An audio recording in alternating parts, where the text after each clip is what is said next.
होतं, तुमची सुद्धा मुलं नेहमीच बाहेरचं खायला मागतात का? पण आपल्याला मुलांना बाहेरचं खायला द्यायचंच नसतं. त्यावेळी झटपट होणारा मुलांच्या आवडीचा हा पदार्थ जर तुम्ही घरीच बनवून दिला तर मुलं बाहेरचं कधीच खायला मागणार नाहीत. एकदा का तुम्ही हा पदार्थ घरी बनवला तर मुलं आठवड्यातून 3-4 वेळा तुमच्याकडून घरीच बनवून खायला मागतील आणि एकदा बनवला की याला परत परत बनवून खाल तुम्ही, एवढा जबरदस्त आणि टेस्टी लागतो. तर त्यासाठी सगळ्यात पहिल्यांदा रील सेव्ह करून घ्या आणि जास्तीत जास्त शेअर करून ठेवा. तर इथे काय करायचं बघा, सगळ्यात पहिल्यांदा पॅनमध्ये 1.5 कप इतकं पाणी घालायचं, त्याच्यामध्ये चवीपुरतं मीठ घालायचं आणि 2 चमचे इतकं तेल घालून घ्यायचं आणि चिली फ्लेक्स 1 चमचा घालायचा. पाण्याला छान उकळी काढून घ्यायची. पाण्याला छान उकळी आली की त्याच्यामध्ये आपल्याला 1 कप इतका रवा घालून घ्यायचा. रवा छान अगदी आपल्याला उपमा बनवतो या पद्धतीने आपल्याला हा तयार करून घ्यायचा आहे. गॅस बंद करून द्यायचा आणि आपला जो हा उपमा आहे तयार केलेला तो पूर्णपणे थंड करून घ्यायचा.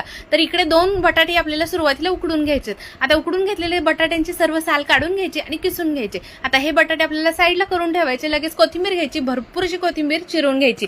थंड करून घेतलेला उपमा जो आहे त्याच्यामध्ये किसलेला बटाटा घालायचा, आमचूर पावडर घालायची, गरम मसाला घालायचा. त्याच्यानंतर आपल्याला भरपूरशी याच्यामध्ये चिरून घेतलेली कोथिंबीर घालायची. जर तुम्हाला याच्यामध्ये मिरची ऍड करायची असेल तर तुम्ही इथे मिरची सुद्धा थोडीशी ठेचून घालू शकता. तर इथे पहा, लगेचच इथे बाइंडिंगसाठी आपल्याला कॉर्नफ्लोअर वापरायचं आहे. आता इथे जर तुमच्याकडे कॉर्नफ्लोअर नसेल तर तुम्ही मैदा किंवा इथे तुम्ही तांदळाचं पीठ सुद्धा वापरू शकता. फक्त बाइंडिंगसाठी थोडंसं वापरायचं आहे. नाही वापरलं तरीही चालेल, काही हरकत नाही. अगदी छान तुमचं या पद्धतीनं बॅटर तयार झालं की गोळा तयार करून घ्यायचा आणि आपल्याला हा लाटून घ्यायचा आहे.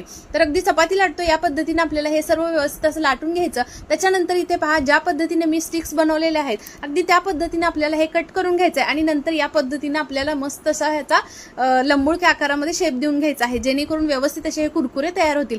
तर पहा, सगळे काही आपण तयार करून घेतले आणि मग पॅनमध्येच आपल्याला काय करायचं, थोडेसे व्यवस्थित असे पसरून घ्यायचे आणि त्याच्यावरती थोडंसं आपल्याला पहा इथे कॉर्नफ्लोअर भुरभुरायचं आहे. अगदी 1 चमचा इतकं भुरभुरलेलं आहे आणि बाकीचा जो गोळा राहिला होता तो आपल्याला काय करायचा, फ्रीजमध्ये ठेवून द्यायचा. जेव्हा कधी मुलं मागतील तेव्हा तुम्ही पटकन हा तयार करून मुलांना देऊ शकता. आज मी इथे वापरते ऑडीचा पेपर फॉइल पेपर, जो की वापरायला इको फ्रेंडली आहे आणि फूड सेफ आहे. तर सगळे कुरकुरे तयार करून घेतले की मध्यम आचेवरती तेल गरम करून घ्यायचं आणि गरम तेलामध्येच आपल्याला हे कुरकुरे सोडून घ्यायचे आहेत. अजिबात गॅसची फ्लेम लो ठेवायची नाही किंवा वाढवायची नाही. मध्यम आचेवरतीच आपल्याला क्रिस्पी होईपर्यंत, कलर चेंज होईपर्यंत अगदी व्यवस्थित असे तळून घ्यायचे आहेत. इथे सर्व असे मस्त एक एक करून थोडे थोडे बॅचमध्ये आपण सर्व तळून घेतलेले आहेत. आता हे सर्व आपल्याला या पेपरवरती काढून घ्यायचे आहेत आणि पहा, मस्त अगदी कुरकुरे इथे लगेच इन्स्टंट तयार होतात. मुलांच्या आवडीचा हा पदार्थ असल्यामुळे बऱ्याच वेळा मुलं बाहेरचं खायला मागतात आणि मग काय, मग आपण सुद्धा मुलांना बाहेरचं जायचं नसतं, मग काही करायचं. तर त्यावेळी का नाही, पटकन होणार हा पदार्थ तुम्ही मुलांना घरच्या घरी बनवून देऊ शकता. अगदी कुरकुरे स्नॅक बॅग मध्ये घालून तुम्ही ट्रॉसमध्ये किंवा टिफिन मध्ये सुद्धा देऊ शकता.